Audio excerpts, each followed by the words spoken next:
प्रभु यीशु मसीह के नाम से सबको जय मसीह की। आज का वचन है उत्पत्ति की किताब उसका 35 अध्याय 11 वचन। फिर परमेश्वर ने उससे कहा, मैं सर्वशक्तिमान ईश्वर हूँ, तू फूले फले और बढ़े, और तुझसे एक जाति वरन जातियों की एक मंडली भी उत्पन्न होगी और तेरे वंश में राजा उत्पन्न होंगे। मेरे प्रियो, ये जो आशीष परमेश्वर ने दिया है वह याकूब नामक एक परमेश्वर के दास को दिया है। याकूब जो है, जो परमेश्वर के डरवे जो अब्राहम था, जो परमेश्वर के आज्ञाओं के अनुसार चलता था, परमेश्वर के ऊपर विश्वास रखता था, जो कि विश्वास का पिता माना जाता है, गिना जाते हैं, उनके जीवन से हम विश्वास को सीख सकते हैं। उस अब्राहम के पोता, उनके नाम जो है याकूब है। याकूब को परमेश्वर ये वाचा देते हुए हम देख सकते हैं। वैसे अब्राहम को भी परमेश्वर ने वाचा दिया, उस वाचा को परमेश्वर पूरा करते हुए आ रहे थे और उसी वाचा को उनके पुत्र इसहाक के साथ भी शेयर किया, उनके पुत्र इसहाक को भी बताया और उसी वाचा को याकूब के साथ भी शेयर करते हुए यहाँ पर हम देख सकते हैं। यानी कि परमेश्वर का इच्छा योजना ये था कि अब्राहम के द्वारा परमेश्वर के संतान इस धरती में फैले। जिस तरह परमेश्वर ने योजना रखा, वाचा दिया, उसी तरह इसहाक को परमेश्वर जन्माया। इसहाक को जिस तरह वाचा दिया, उसी वाचा के अनुसार उनके पुत्र याकूब को भी आशीष दिया। याकूब को इस तरह वाचा देते हैं कि तू फूले फले और बढ़े, और तुझसे एक जाति वर्ण जातियों की एक मंडली भी उत्पन्न होगी और तेरे वंश में राजा उत्पन्न होंगे। मेरे प्रियो, जो वाचा अब्राहम को परमेश्वर ने दिया, उस वाचा को परमेश्वर ने अब्राहम के द्वारा पूरा किया। उस वाचा पूरा होने से पहले कई सारे उतार चढ़ाव, इंसान के नज़र में अविश्वास का कुछ वातावरण भी बने, कुछ ऐसा परिस्थिति बने कि ये वाचा पूरा नहीं हो सकता, इस तरह की परिस्थिति बना। लेकिन परमेश्वर सच्चा है। परमेश्वर ने जो वाचा दिया है, उस वाचा को पूरा करने का सामर्थ्य वो रखता है, चाहे चारों तरफ उस वाचा के लिए द्वार बंद भी क्यों ना हो जाए। परमेश्वर इस वाचा को पूरा करने के लिए द्वार खोलने का सामर्थ्य रखता है। अगर 7 द्वार है, 7 द्वार बंद अगर आपको दिखे, या कोई परमेश्वर के वाचा को पाने वाले को दिखे, परमेश्वर उस वाचा को पूरा करने के लिए एक नया रास्ता भी खोलने का सामर्थ्य रखता है। अब्राहम को तकरीबन 99 साल से अब्राहम और सारा के बीच में संतान नहीं था, लेकिन वाचा को पा चुके थे। उस वाचा को, जो कि अब्राहम और सारा के बीच में संतान उत्पन्न होगा, इस वाचा को परमेश्वर ने अब्राहम के 99 साल में पूरा किया। इसहाक जब पाला गया, पोसा गया, बड़ा हुआ, 40वें साल में शादी हुआ, 20 साल से कोई संतान नहीं था। उसके बाद परमेश्वर से इसहाक और रिबका ने विनती किया, 20 साल बाद उनको जुड़वे बच्चे पैदा हुए। परमेश्वर उसी ड्यूरेशन में, उसी वक्त में कहा कि तुम्हारा जो दूसरा बेटा है वो आशीष पाएगा। जिस तरह परमेश्वर ने वाचा दिया, उसी तरह इसहाक और रिबका का दूसरा बेटा आशीष पाया। यानी कि परमेश्वर जो वाचा देता है, उस वाचा को थामे रखता है। परमेश्वर कभी भूलता नहीं, बल्कि इंसान बदल जाते हैं, इंसान का उम्र हो जाता है, इंसान मर मिट जाते हैं, मिट्टी में जाते हैं, उनका प्राण आत्मा वो परमेश्वर के पास चले जाते हैं, दूसरा इंसान आ जाते हैं, उनके संतान आ जाते हैं और कई सारे पीढ़ियाँ निकल जाती है, लेकिन परमेश्वर का वाचा स्थिर रहता है।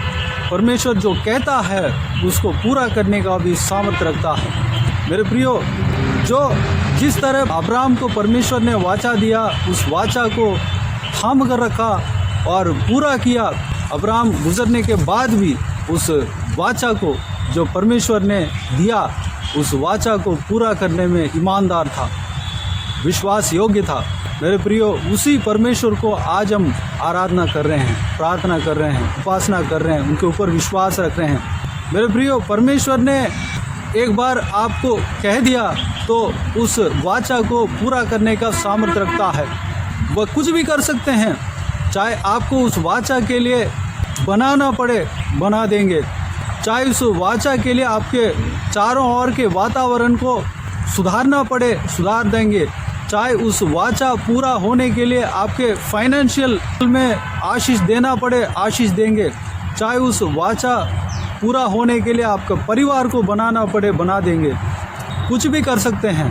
चाहे वह वाचा पूरा करने के लिए, पूरा होने के लिए आपके साथ जो भी आशीषें, घटनाएं घटने के लिए परमेश्वर चाहेगा, उस संभव को भी आपके जीवन में अनुमति देते हैं। मेरे प्रियो, हमारा परमेश्वर हमारा बुराई के लिए आशीष नहीं देता, वाचा नहीं देता, बल्कि हमारे भलाई के लिए, हमारे अच्छे के लिए, हमारे खूबी के लिए, हमारे विश्वास के जीवन आगे बढ़ने के लिए और परमेश्वर के राज्य स्थापना होने के लिए, परमेश्वर के राज्य का बढ़ोतरी होने के लिए, परमेश्वर के राज्य का सीमा बढ़ने के लिए वो वाचा देता है। अब्राहम को जो परमेश्वर ने वाचा दिया, उस वाचा के कारण यह था कि पृथ्वी में पाप बढ़ रहा है, परमेश्वर के आज्ञा को मानने वाला नहीं है। जो अब्राहम ही एक व्यक्ति था जो परमेश्वर के आज्ञाओं को मानता था, इसलिए अब्राहम को चुना और अब्राहम के द्वारा जो संतान आया उसको परमेश्वर अपने लिए अलग किया, क्योंकि परमेश्वर को अपने जन चाहिए, अपने आज्ञाओं को मानने वाला एक जाति चाहिए।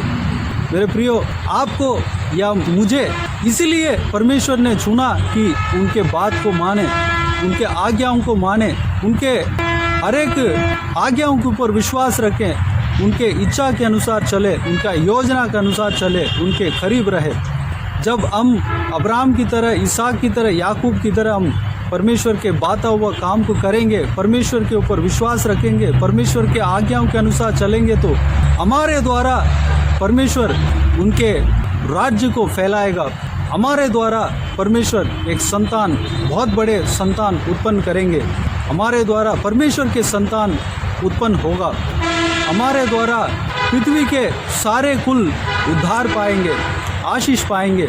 परमेश्वर जो चाहत रखा है, उस चाहत को हमारे द्वारा पूरा करेंगे। उसके लिए आप और हमें चुना है, इस्तेमाल करने के लिए परमेश्वर वाचा देते हैं।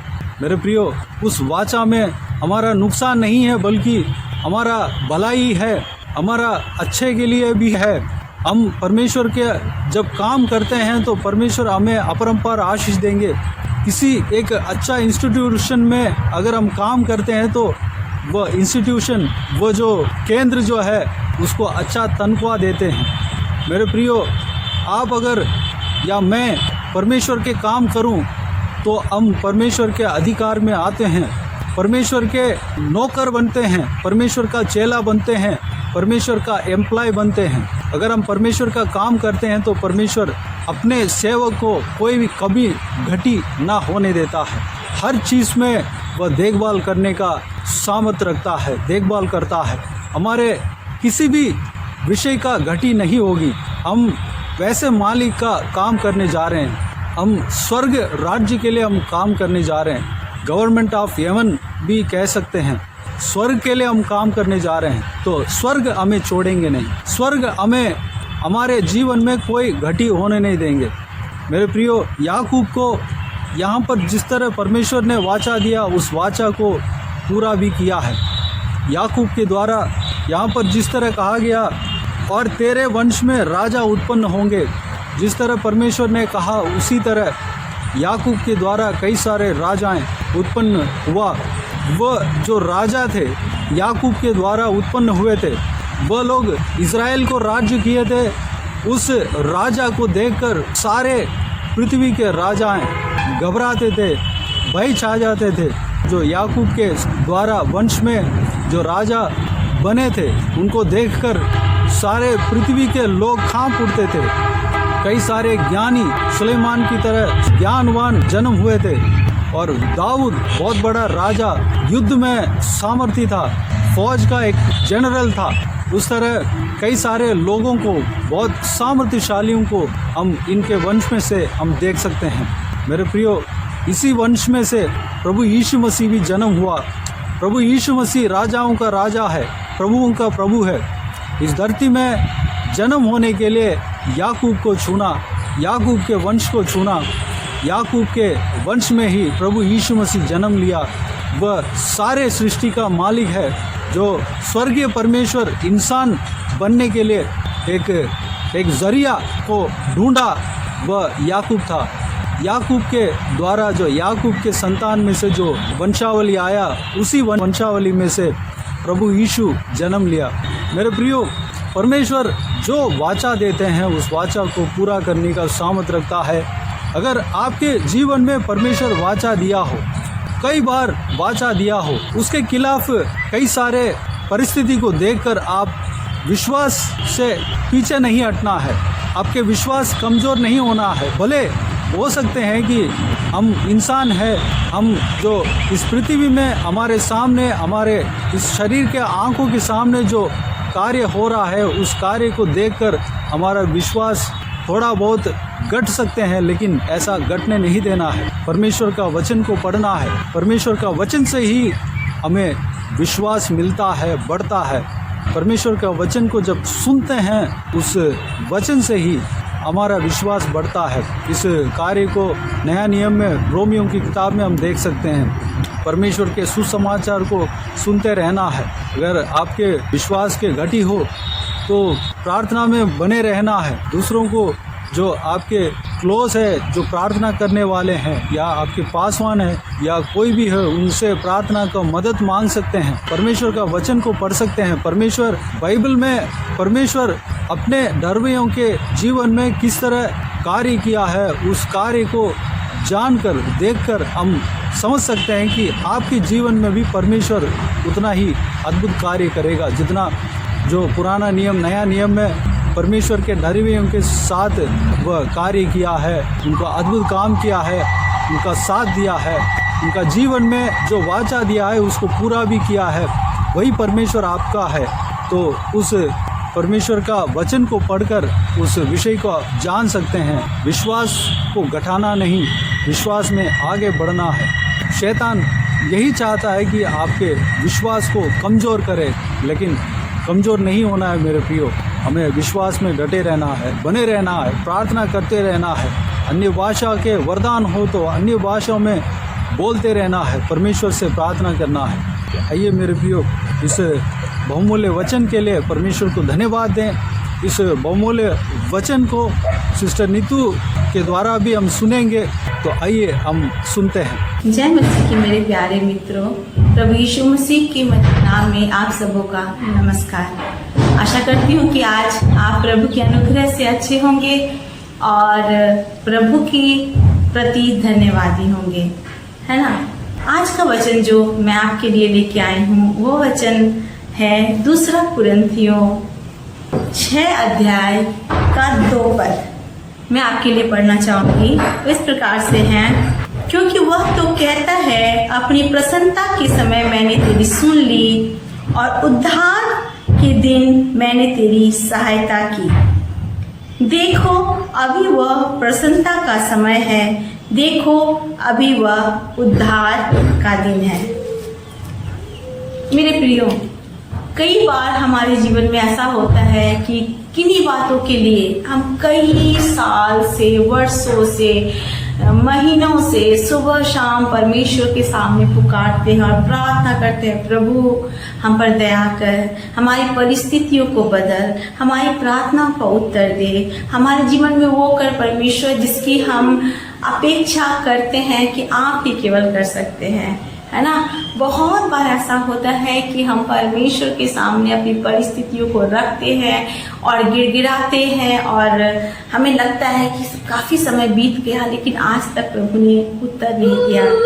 मेरे प्रियो, प्रभु का वचन साफ रीति से कहता है कि there is a time for favour, है ना। एक समय है जो समय परमेश्वर अपने बच्चों के लिए कार्य करता है ना। आपका समय, मेरा समय, मेरे जीवन में होने वाले चमत्कार का समय, आपके जीवन में होने वाले चमत्कार का समय एक जैसा नहीं है। परमेश्वर ने हर एक के लिए एक निर्धारित समय को तैयार किया है और ये वो समय है जब वो निश्चय हमारे लिए अपनी आशीष को लाता है और हमारे जीवन को बदलता है। इसीलिए वचन कहता है देखो अभी है वो प्रसन्नता का समय, अभी है वो उद्धार का समय। तो जब आपके जीवन में ऐसा होता है कि आपकी प्रार्थना को उत्तर नहीं मिलता, आप परमेश्वर के प्रति कुड़कुड़ाने लगते हैं कि लॉर्ड क्यों ऐसा हो रहा है कि मैं प्रार्थना का उत्तर नहीं पा रहा हूँ, उस समय याद करना there is a time for you, है ना। परमेश्वर अपने समय के अनुसार सब कुछ करता है।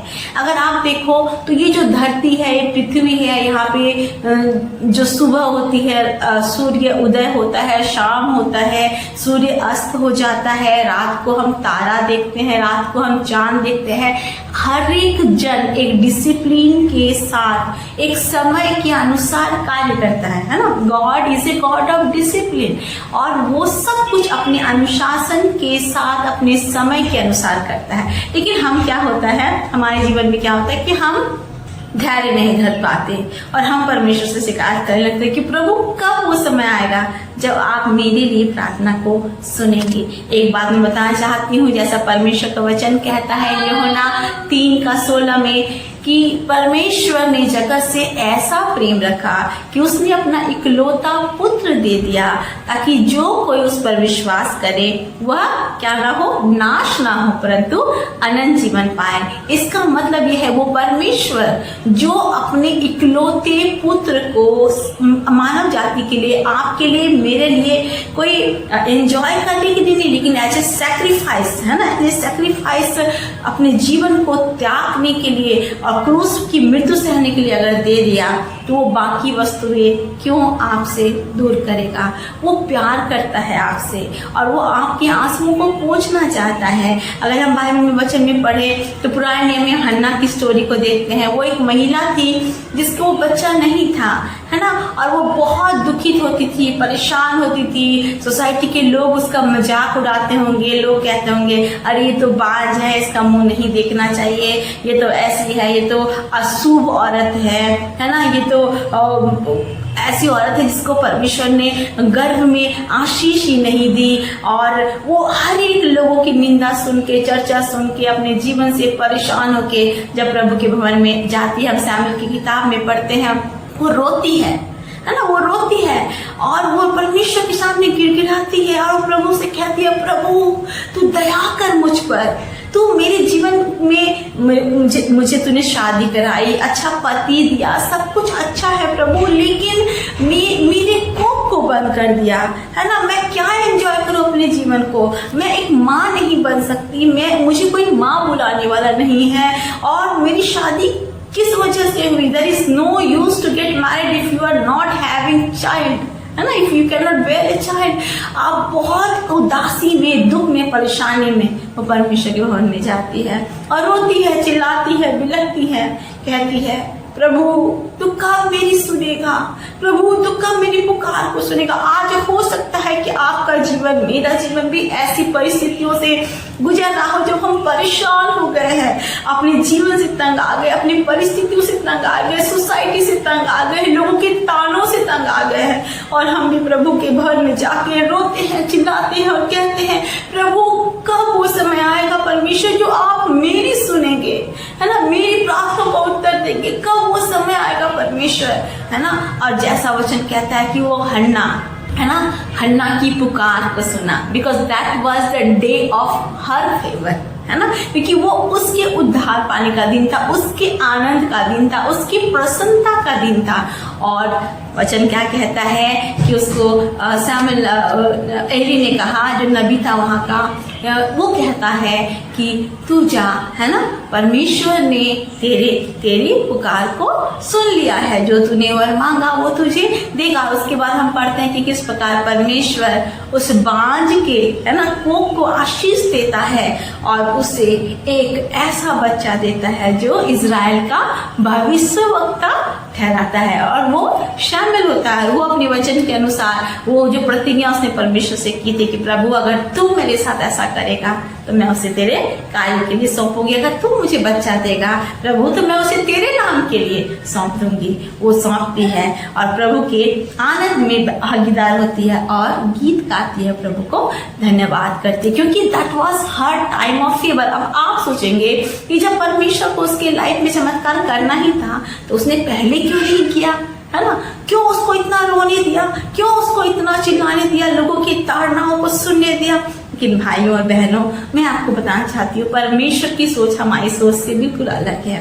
वो चाहता है कि जब हम इंतजार करके प्रार्थना करें तो हमारा विश्वास मजबूत हो, हम उस परम प्रधान परमेश्वर पर इतना अधिक विश्वास करें कि उस पर विश्वास करने के द्वारा हम अपने जीवन में चमत्कार को प्राप्त कर पाए। क्योंकि वचन साफ रीति से कहता है बिना विश्वास के आप उसको प्रसन्न नहीं कर सकते, और जब आप उस पर विश्वास करते हैं then he pleases in your faith, in your trust, and उस वचन क्या कहता है कि तब वो आपके जीवन में उद्धार का समय को लेके आता है, प्रसन्नता के समय को लेके आता है। हो सकता है आज भी आप परिस्थितियों से जूझ रहे हो, है ना? बीमार हो सकता है, आप हो सकते हो बीमार हो, या फिर आप कर्ज से डूबे हो, आपका परिवार टूट रहा हो, आपके रिश्ते खो गए हो, आपके बच्चे आपसे दूर हो गए हो और आप प्रभु से प्रतिदिन पुकार के कहते हो प्रभु मुझ पर दया कर, मेरी प्रार्थनाओं को सुन।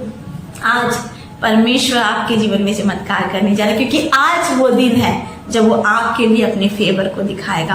आज वो दिन है जो वो आपके जीवन का उद्धार करेगा। आज वो दिन है जब वो आपको प्रसन्नता से भरेगा। हम एक और वचन पढ़ेंगे इसी संदर्भ में। वो हमारे साथ आप निकालिए भजन संहिता 102। हम निकालेंगे भजन संहिता 102 उसका 13। ये मेरा फेवरेट वचन है, मैं इस वचन को बहुत पसंद करती हूँ क्योंकि इस वचन के द्वारा परमेश्वर ने मुझसे कई बार बातें की है। इसमें लिखा है तू उठकर सियोन पर दया करेगा, तू उठकर सियोन पर दया करेगा, क्योंकि उस पर अनुग्रह करने का ठहराया हुआ समय आ पहुंचा है। क्या लिखा है? क्योंकि उस पर अनुग्रह करने का ठहराया हुआ समय आ पहुंचा है। मेरे प्रियो, आज वो समय है जो परमेश्वर ने आपके लिए नियुक्त किया है, ठहराया है कि वो आप पर अपने अनुग्रह को करे। आपका विश्वास कहाँ है? क्या आप परमेश्वर के प्रति कुकुड़ा कर इस आशीष के समय को खो लेते हैं? क्या आप परमेश्वर के प्रति निंदा से भर जाते हैं और कहते हैं lord I believe you will not be able to do anything for me because for so long I have been praying and praying and praying and praying but you are not answering? नहीं, आपको करना है प्रभु अगर मैं कुड़कुड़ाया, अगर प्रभु मेरे जीवन से ऐसी कोई बात निकली जिससे आपको, है ना, दुख हुआ, प्रभु मेरे बातों को माफ कर, प्रभु मेरे कुड़कुड़ाने को माफ कर और मुझे विश्वास में इतना मजबूत कर कि मैं भी अपने जीवन में आपके ठहराए हुए समय के अनुसार आशीष को प्राप्त कर सकूं। मेरे प्रियो, मैं आज आपको बताना चाहूंगी जब आप विश्वास करेंगे और परमेश्वर के प्रति अपनी प्रार्थना को जारी रखेंगे, प्रभु आपके जीवन को हन्ना के समान आशीषित करेगा। वो आपके जीवन में उस फेवर के समय को लेके आएगा जिसके बारे में आपने कभी सोचा नहीं होगा, है ना। मैं अपने जीवन की एक छोटी सी घटना आपको बताना चाहूंगी कि एक समय ऐसा था कि मुझे अपने घर आना था। क्रिसमस की छुट्टियों में मैं मिनिस्ट्री करती थी और जब मैं आ रही थी तो मैं थोड़ा लेट हो गई। थोड़े लेट हो जाने के कारण क्या हुआ, उस थोड़े से लेट हो जाने के कारण क्या हुआ, आपको पता है फ्लाइट में एक समय होता है, बोर्डिंग का समय होता है, मैं उस समय को मिस कर गई। और जैसे मैं उस समय को मिस कर गई तो मैं पहुंची टिकट काउंटर में, तो वहां पे उसने कहा कि sorry we will not be able to provide boarding pass to you, क्योंकि आप समय से लेट आ गए हैं, है ना। मेरा दिल टूट गया। परमेश्वर, अगर मैं इस फ्लाइट को मिस करती हूँ तो फ्लाइट पहुंचने के बाद मैं चेन्नई से कोलकाता आने वाली थी, कोलकाता से फिर मेरी ट्रेन थी, है ना।